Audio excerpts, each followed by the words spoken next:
Being said, I know that we're going to have some new faces jumping in. I'm already seeing some new faces, so I'm very, very excited that you are here. Super quick introduction. My name is Jen Behill. I am a specialist when it comes to metabolism and hormones. I have been in the fitness industry for 30 years. I'm 52 years old. I am smack dab in the middle of perimenopause, so I am there with you, ladies. And the reason that I've really been focused on being able to do consistent trainings like this is because when it comes to fat loss for women, let me back up. I started 30 years ago and I actually was training athletes because that's how I grew up. I grew up as an athlete. I trained athletes my first year being in the industry. But what I discovered was that there was this whole market of women who did not know how their bodies worked and were starving themselves and doing all kinds of crazy workouts. And the things that women will do to themselves to lose weight has always just blown my mind. And so I switched gears and started working pretty much exclusively with women and have been in the industry doing that since, I would say, 8 years ago.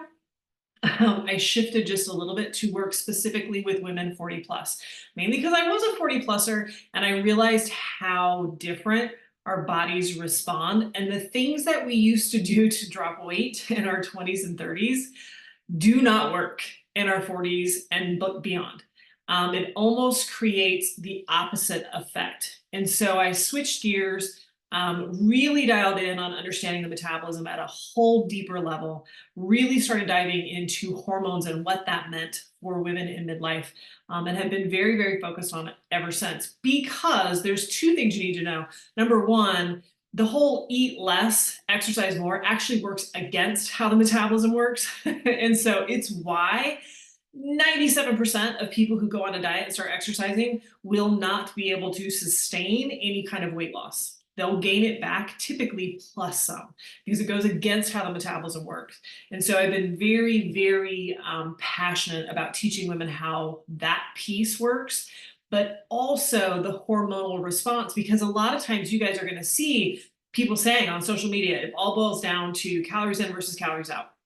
Hormones don't matter. And that's just not true. It's simply not true. Now, what I will tell you is that for most women in midlife, when they're talking about hormones, what they're referring to is their sex hormones, because our estrogen, our progesterone, testosterone start to drop off. And those do have an effect, but not quite the effect that you think they do. There are hormones that they have an effect on that are what's causing that belly fat, that are causing the weight gain. And I'm going to go through two of those hormones today because they are by far the two that I see wreaking the most havoc on midlife women's metabolism and that ever-growing waistline that so many women struggle with. So let's go ahead and jump into that. I'm going to share my screen so you guys can actually see this. I will try to keep an eye on the chat box. So if you guys want to jump in, number one, say hello. I like talking with people. I don't like talking at people. So keep it interactive. I'm welcome to questions. And then again, I'll open it up at the end. So I will keep an eye on the chat box. So let me share my screen so you guys can see this. So today, make sure you guys can see, there you go. We're going to talk about insulin, cortisol, and belly fat in midlife. And the first thing that I want to do is make sure that you guys understand that these are very necessary hormones. They are not the bad guys. I hear it all the time, but I had somebody, even just yesterday, sent me a message and she called them villains. They're not villains. They are very, very necessary. You just got to learn how they work. So when it comes to insulin, what insulin is meant to do and the value that it brings, the benefit, is that it's necessary. It transports glucose, which is basically the food that you eat. It's broken down into glucose, blood sugar. It takes that and it transports it into the cells and the tissue. That's the only way that it can get in there. So we need insulin. You would die without it, right? It's also necessary for building muscle.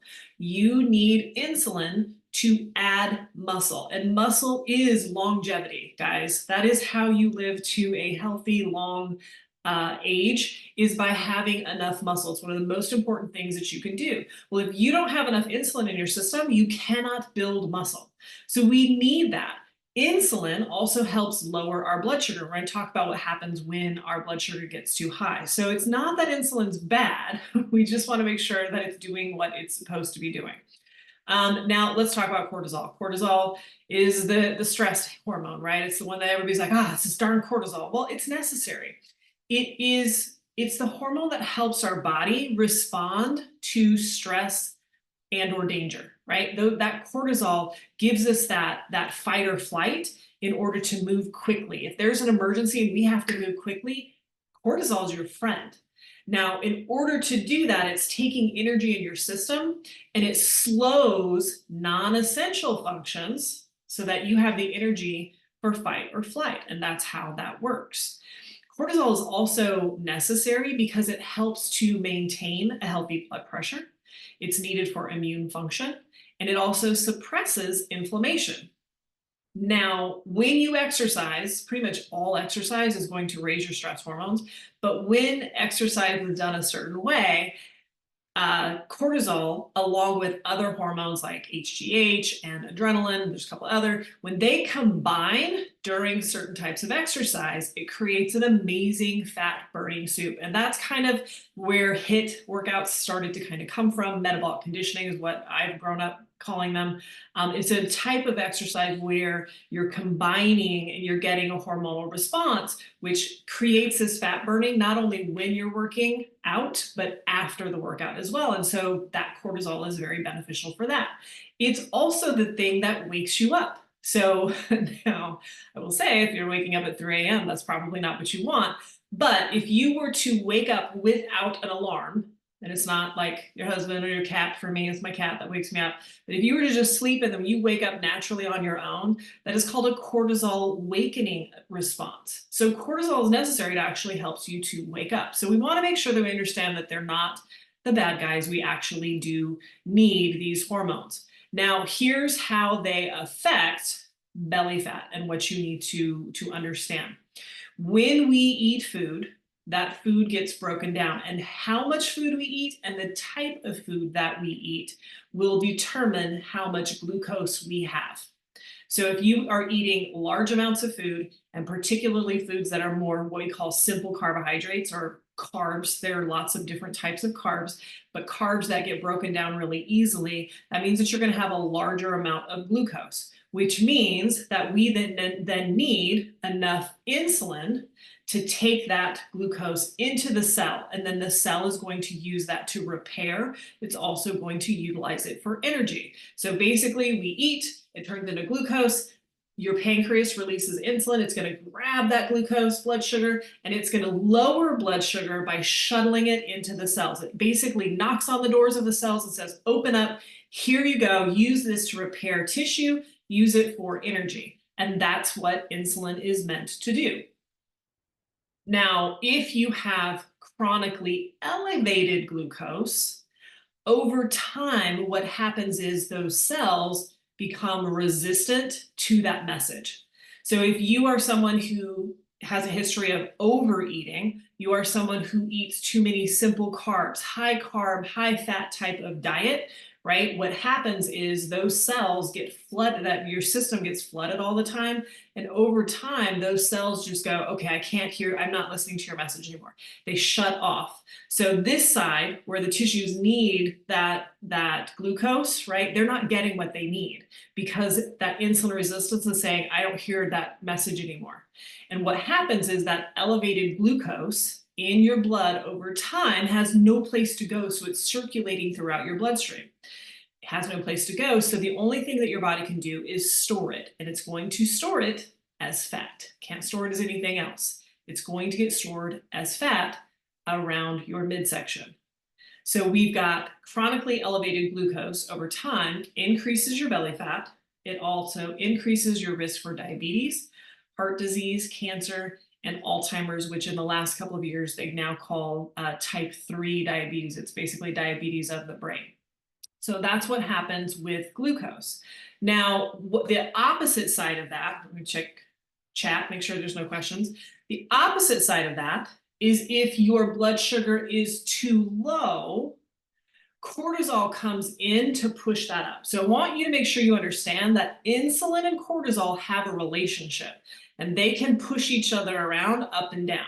So if my blood sugar, we don't want it too high, but if it drops, cortisol is going to come in to push it up. And now I have elevated cortisol. Here's the problem. Well, let's talk about how that blood sugar actually drops. The first is through fasting. You're skipping meals. You skip breakfast. I know that intermittent fasting is all the rage. Do your research. What you will find is that most people who do well on intermittent fasting are either male and or someone who already has a very flexible metabolism, not someone who is already having issues with their metabolism. There's a big difference, and I'll explain why men do better than women when it comes to intermittent fasting. Typically what you'll find is that women who try it, they may lose initial 5-10 pounds and then they get stuck, and then all of a sudden that weight starts to creep back up. So blood sugar will drop if you fast or skip meals, and it can drop too low, which means cortisol is then going to go up. The other thing that I see is when women cut their carbs too low.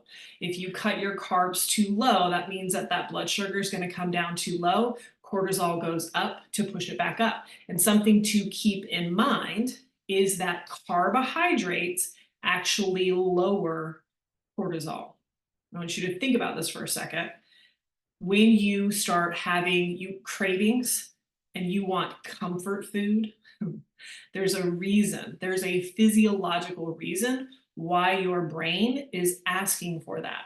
It's because carbohydrates soothe, they actually lower cortisol, and then depending upon what type of carbohydrate or combination of fat and salt and crunch and all of that, it will hit the pleasure centers, dopamine gets released in your brain, and your brain knows that it will soothe itself that way, right? So we don't want too low blood sugar either.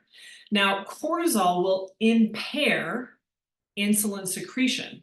So that means that blood sugar is then going to rise, and chronically elevated blood sugar, as we just discussed, is going to end up getting stored as fat, increase your risk factors for diabetes, heart disease, cancer, and Alzheimer's. Everybody get that? Do you get that combination of how that happens, right? So we've got this too low, too high, too low, and they have a relationship with each other. Now, chronically elevated cortisol should have a natural circadian rhythm.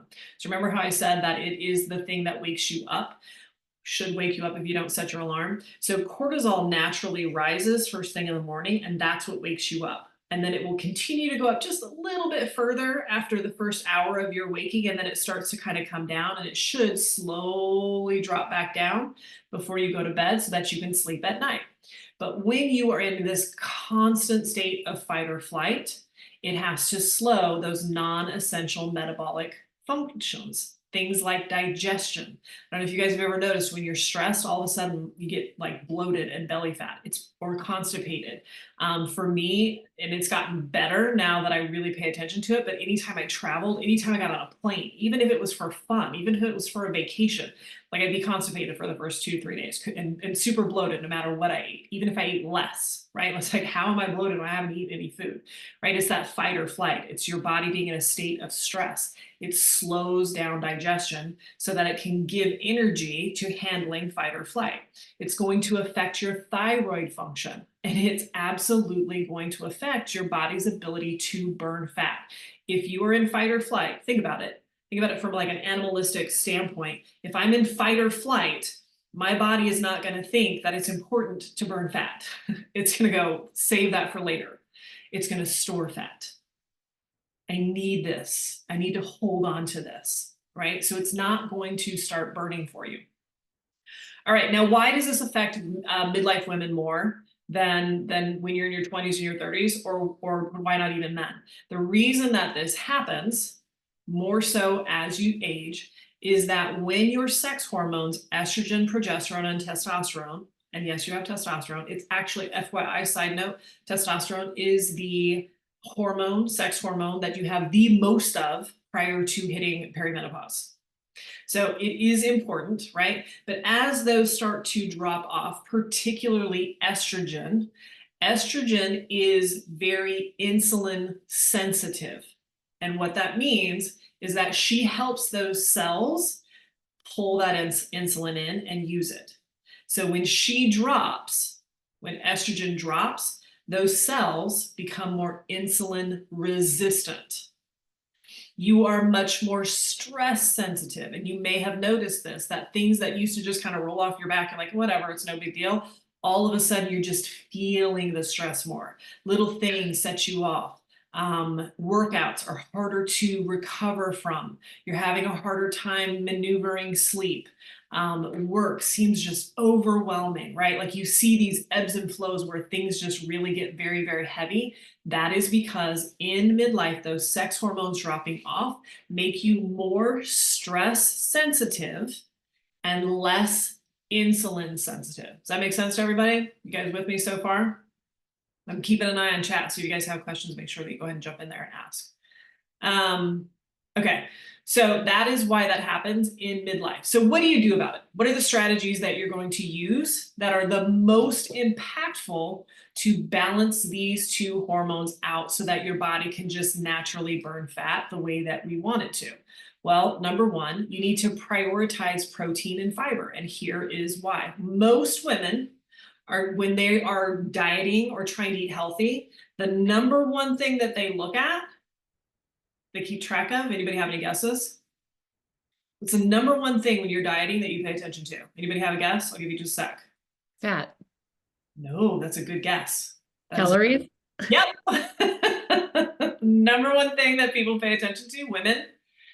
And I see it all the time when I get new clients that come in and they'll be super uber focused on calories, but they're not paying attention to protein and fiber. And why I said fat is a good guess is because fat has more calories per gram than protein and fiber, so it affects your calories a lot, right? So when we prioritize protein and fiber have a lot of benefits, but how they affect your cortisol and insulin in particular, is that they slow the uptick of that blood sugar. So now you're not spiking blood sugar. It keeps you more even. We don't want it too high. We don't want it too low. Protein and fiber keep it pretty even keeled. Protein and fiber are the most satiating things that you can eat. So now you're not going from like not eating at all to overeating. You can balance that out, which leads us to meal frequency. Stop skipping meals, ladies. But if you do nothing else, if you do nothing else after this training, stop skipping meals because you're messing with your blood sugar. Here's how intermittent fasting works. Number one, if you go and do the research, there actually is no long-term benefit to intermittent fasting other than if you can manage total caloric intake. For some people, not having to think about food helps, and if they can keep their window shorter and they can manage calories that way, it works. However, the whole idea behind intermittent fasting is that yes, your blood sugar is going to lower when you're not eating. What do you think happens the second that you start eating again? Blood sugar goes right back up. And for most people who don't eat and try to stretch that window, the second that they can eat something, they're hungry. They're eating all the things. This is another one that I see a lot with new clients. It's like coffee and toast for breakfast. And then it's like half a sandwich and a little bit of a salad for lunch. And then it's like chips and peanuts. And like you can see like pieces of chocolate, pieces of candy, and then a big old dinner. They're like, I'm really good in the morning, but then in the evening, I just can't seem to stop eating, right? So what you need to understand is that under eating is stress to the metabolic system, and so is overeating. They're both causing stress. So you're hitting it on both sides, right? Instead of having frequent meals that are pretty even keeled. If you do any kind of food logging, or even if you're not food logging, if you just look at your plate and you balance it out, most of your meals should be pretty similar in caloric intake.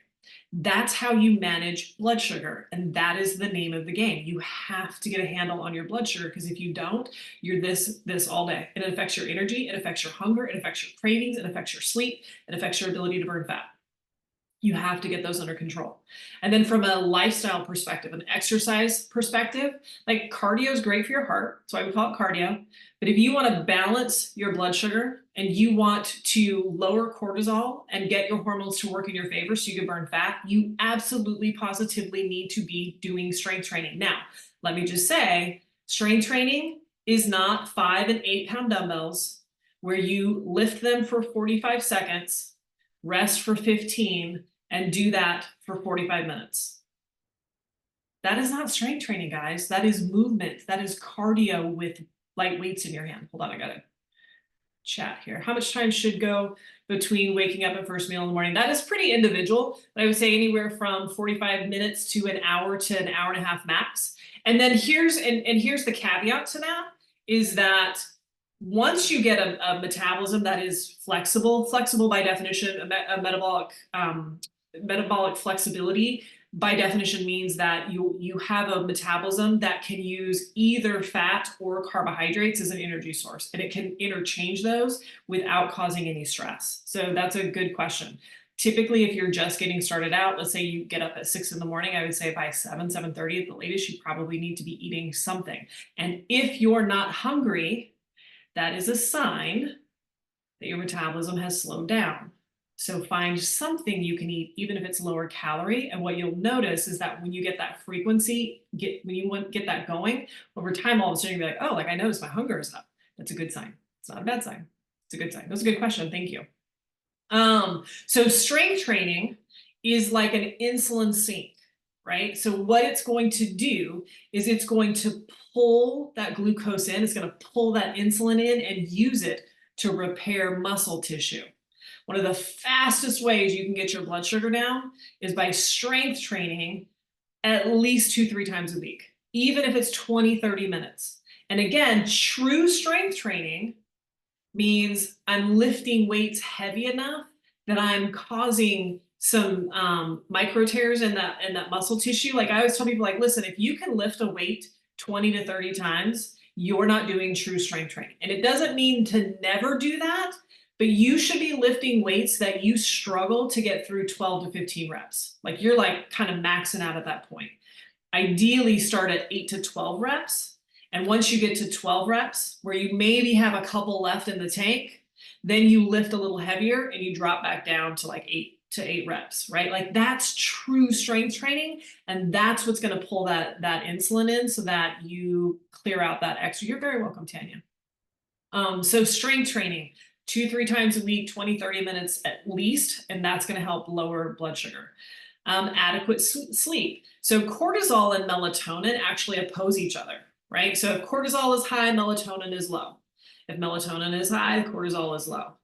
Except for that cortisol is the one that controls it, right? Not melatonin. It follows whatever cortisol is doing, right? So if you're waking up at 2-3 o'clock in the morning, that's because cortisol is high. Something is happening where cortisol is rising up. And one of the things that could be happening is that you either ate too many simple carbs for your dinner. You had like the rice and the bread or like bread and pasta and then a dessert, right? Something and wine, right? Like you could have spiked your blood sugar, and anytime you spike it that high, it's going to drop. And the second that it drops, cortisol comes back in to push it back up. So that's one scenario. The other scenario that I have said this before in my younger years, is to not have carbs at night. Have you guys heard of that before? Don't have carbs at night because you don't need them and you're not going to burn them. So if you strip your carbs away at night, you don't then store that as fat. The problem is that you have no carbs in your system, so cortisol rises. And I catch this a lot in food logs where people are like, I'm still waking up in the middle of the night. I'm like, okay, well, you had vegetables and meat for dinner. You had no carbs. And when we add just the right amount of carbs, all of a sudden they're sleeping through because we've got that cortisol melatonin cycle. We want that to be very in sync with the way that that rhythm should work. So cortisol rises first thing in the morning, and then it comes back down. And when it drops, melatonin rises so you can go to sleep. The other thing that we look at are stress management. And here is the thing, I have this conversation with people all the time. I don't know, I still don't know. I think I know, but I don't.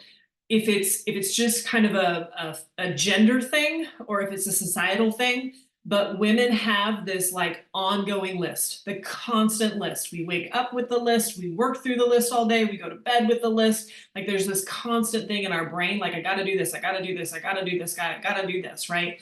Well, here's the thing, your brain requires more energy than any other system, any other organ in your body.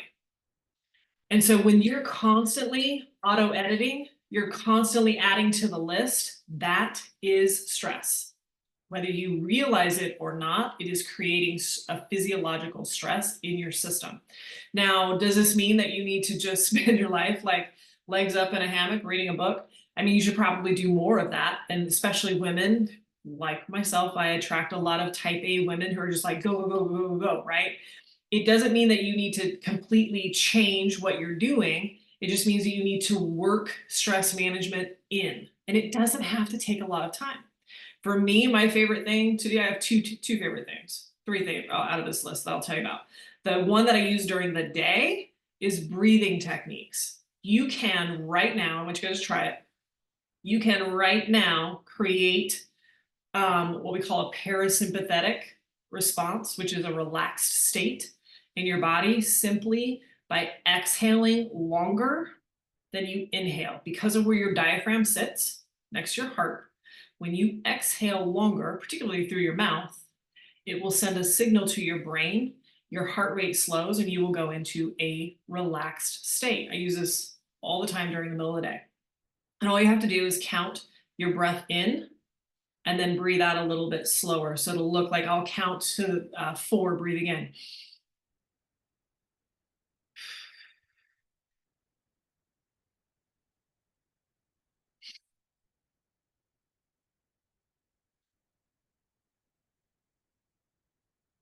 Easy, right?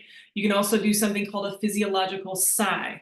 Physiological sigh is you take a deep breath in, and then right at the end, you take a quick, another little sip in, and then you sigh it all out.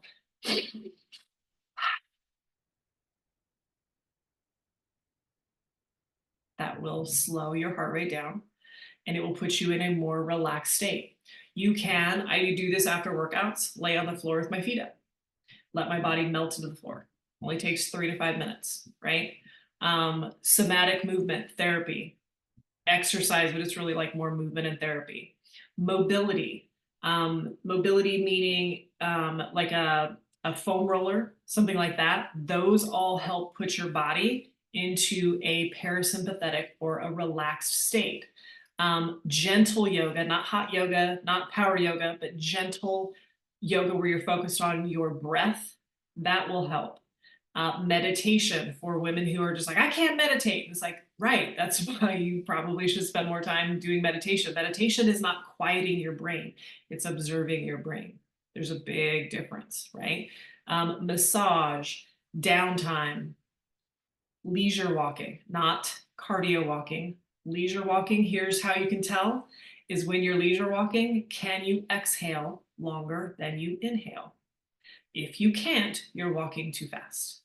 Laughing, having a good time, connection with other. Orgasms. Orgasms by any means necessary are an amazing way to put your body into a calm state.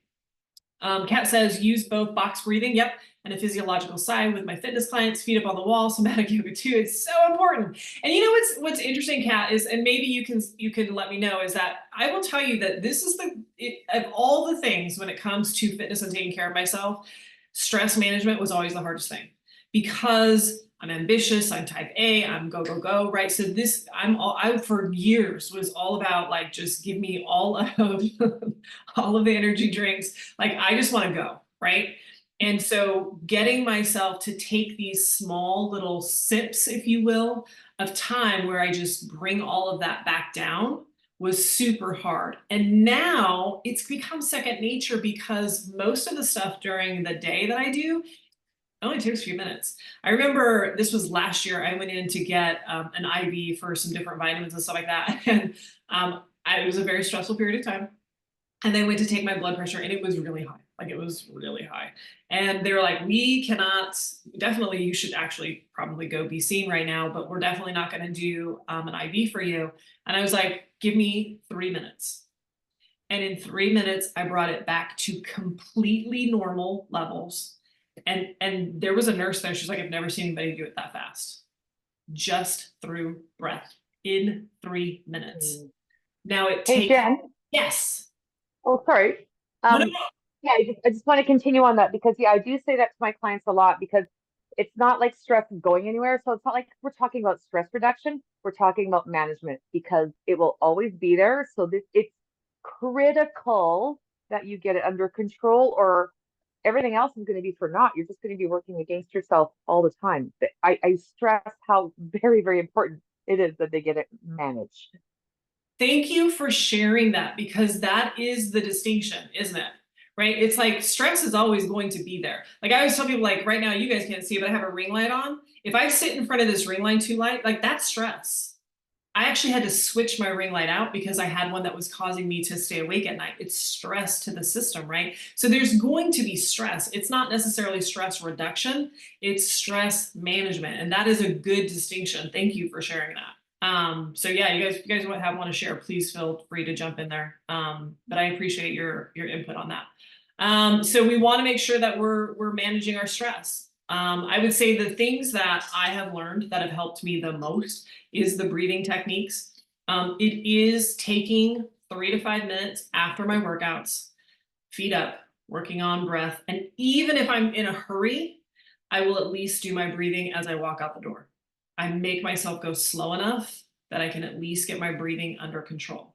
The other thing that I do is that for me, nighttime was always tough because you think about it, and I think this happens a lot for ladies, is that you go all day long. And then at 10 o'clock at night, you're like, this is my time. And so you're like scrolling on social and you're watching TV and you just like, you don't want to go to bed because then it starts all over, right? And so you want just some downtime where you're not having to think about anything and you want your glass of wine, you just want to shut it all down, right? So you don't go to sleep. And it took me a while, but I figured out how to make my nighttime routine less routiny. And instead, I made it delicious. It's my favorite part of the day. Where at 9 o'clock, it's like I walk out of the room if, like we're watching TV or whatever. I'm just like, I'll look at my watch. He's like, you want to watch this? And I'm like, okay, we have enough time. We don't watch a lot of TV, but once in a while we'll watch stuff.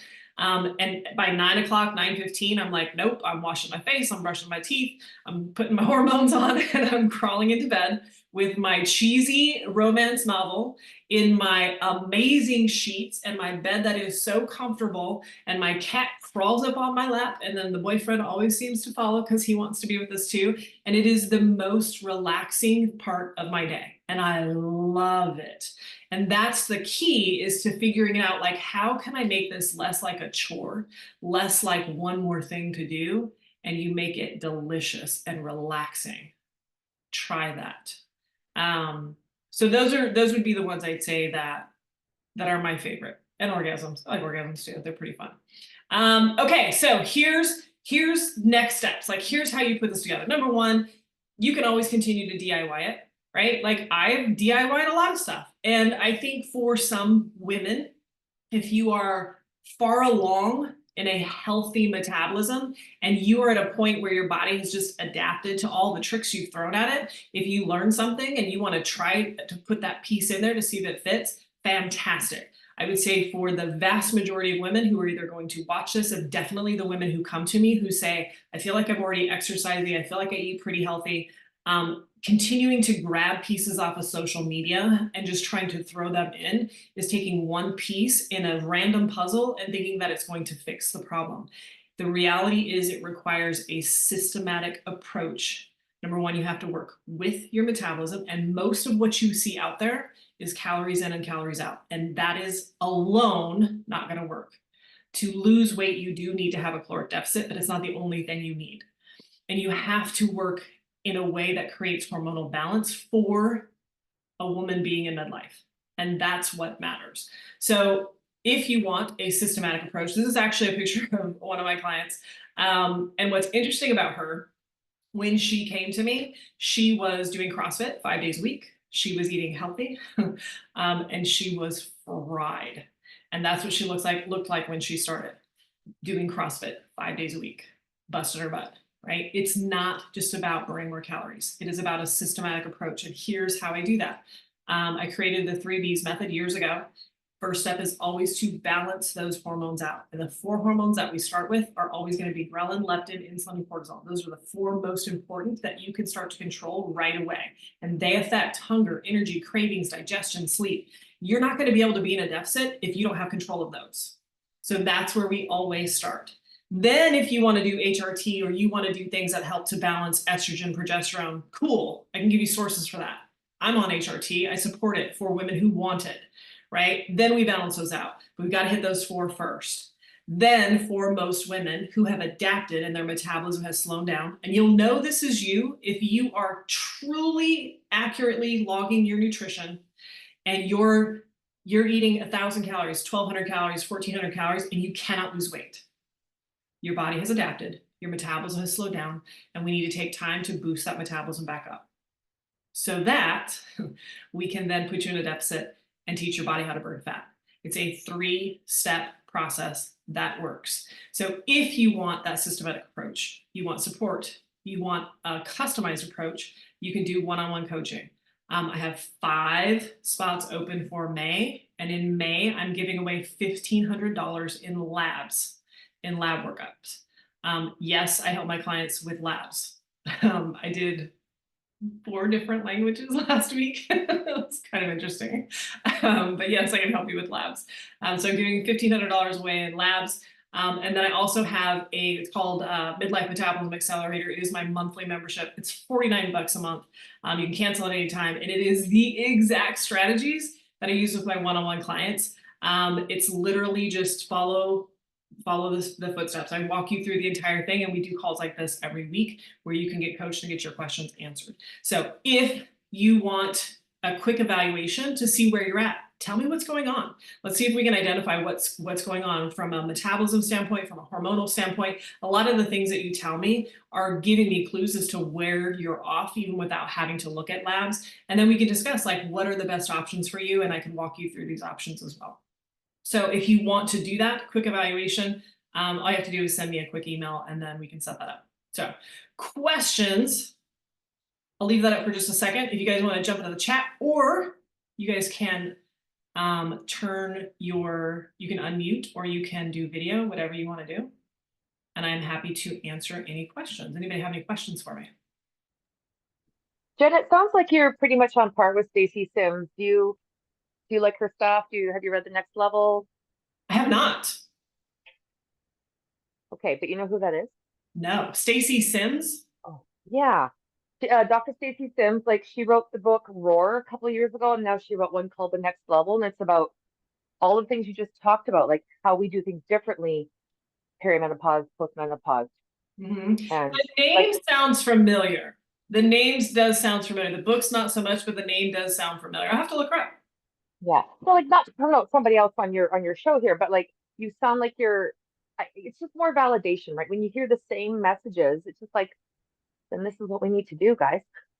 Yeah, and you know what's interesting, Kat, is that like I think that it's actually not that complex.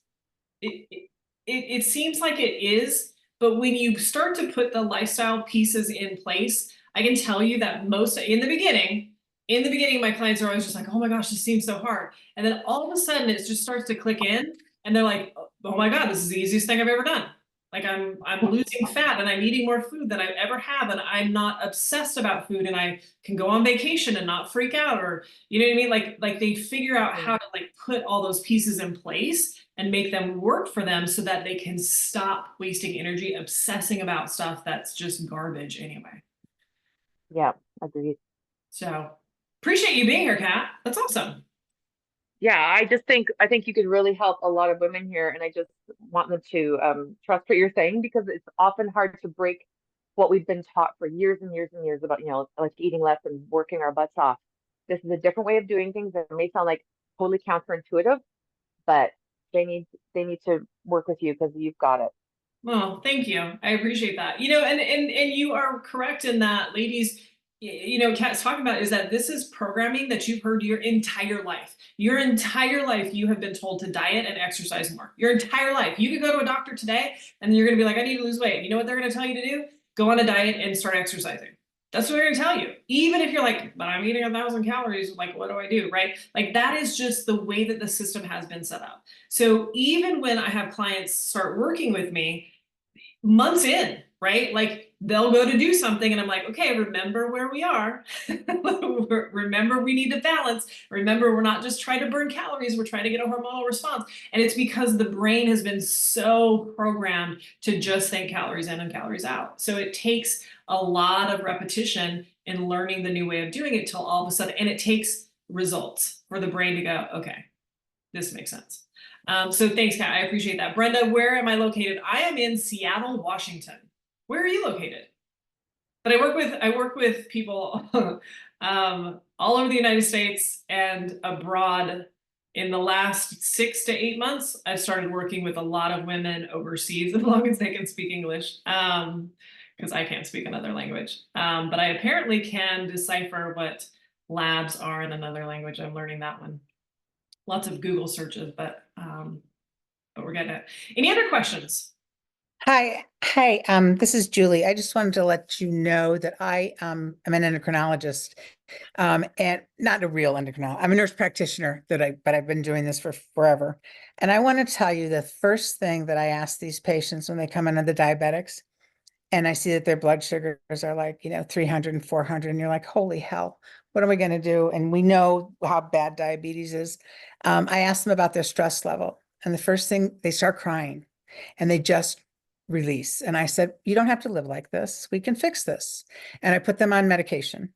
And I put them on a medication that works quickly, not the ones that take a month to work, because I want to win them over. I want them to see that their lives can change by just improving their sugars. So people who have a blood sugar of like 300 routinely every day, and I don't know if you're all familiar with an A1C, it's supposed to be around 6.7 in a diabetic. Their A1Cs are like 10, 11, 12.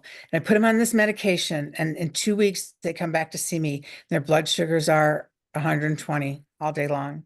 I said, how are you doing? Oh my God, I've never felt better. This is the most wonderful drug. Thank you, thank you, thank you. So to your point, and to all of us, stress is a killer. We don't die from heart attacks. We don't die from cancer. We die from stress that produces the cancer, that produces the MI, that produces all of that stuff. And if we could just be kinder and gentler and more loving to each other and to ourselves, it would just be so much better. Mm-hmm. Number one, thank you, Julie, for jumping in. Because I think people need to hear this from conventional medicine. They need to understand how this works, because I think that, yes, number one, your blood sugar, your insulin can be that high from food. But what most women don't recognize, what you're talking about, is that stress and cortisol 100% can affect those things. I have clients that come to me who are like very low carb, and I take a look at their insulin, I take a look at their numbers, and I'm like, this is cortisol.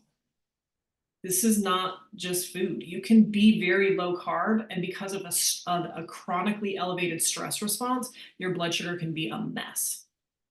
So. Exactly. What raises blood sugar in a diabetic is food, stress, and infection. You can look at them and tell they don't have an infection.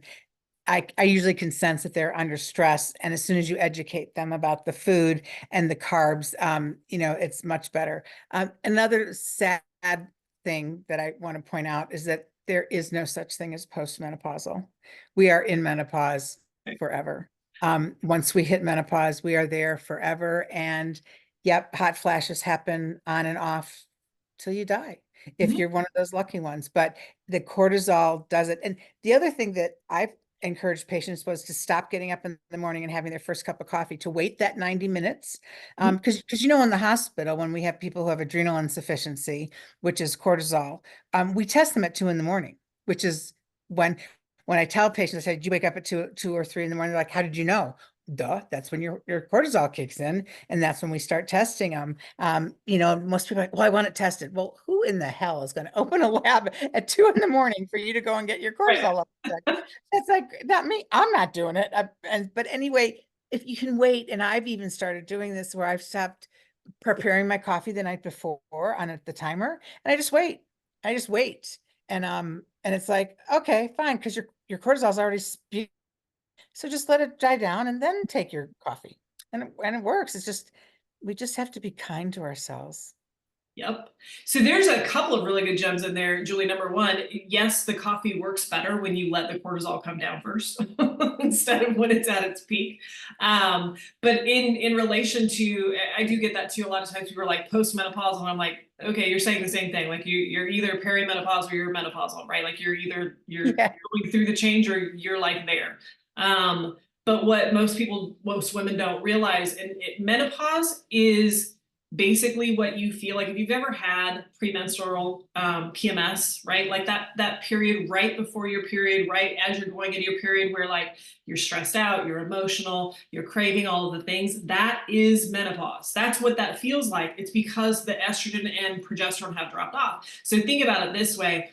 This is how I learned about estrogen and progesterone. This is probably 10 years ago from a male doctor, but it made sense. And he's still one of my mentors. I love him, Dr. Jade Tita.